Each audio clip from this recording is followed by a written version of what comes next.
So we've had the question of how to go about buying your own kiln. And this is an undertaking. I remember when I bought my first kiln, I just purchased it off of Craigslist, and it was probably about 3.5 cubic feet, and it was perfect for me. And it was secondhand, and it worked for years and years and years until I needed a larger kiln. So my suggestion is actually to purchase a secondhand kiln before you go out and buy a brand new kiln. The reason is, with that secondhand kiln, you will figure out what you like, what you don't like, what you wish you had, and then if you decide that you want either a larger kiln or just a more sophisticated kiln, that's when it's time to buy a brand new kiln because you know what you want. When looking for a used kiln, there's a few things you need to consider. Don't let it be a kiln that has brick inside that is just chipped, like chunks coming out everywhere. You really want to basically have something that has clean brick. If there's some hairline cracks in the bottom, that does happen. My kiln, every single time I've ever had a kiln, it does get like a small hairline crack in the bottom, and that's just from expansion and contraction. There's a couple different types of kilns that you could look at. There's one that uses a kiln sitter, which means that there's like a tiny little cone that goes into these three little prongs, and then when the cone bends,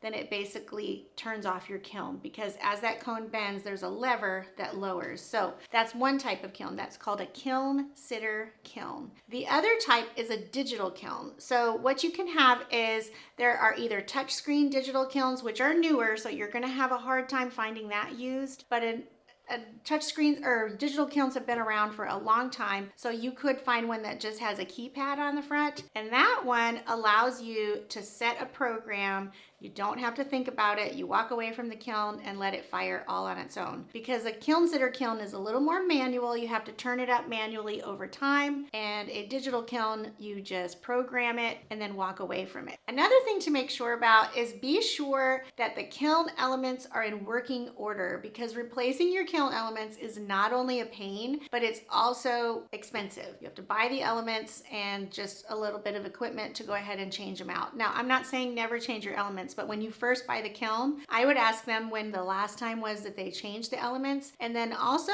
buy it from someone that can plug it in and show you that everything is glowing. It will take probably about 10 minutes if you put it on high, for all of the elements to glow red, and then you'll know that they're all in working condition.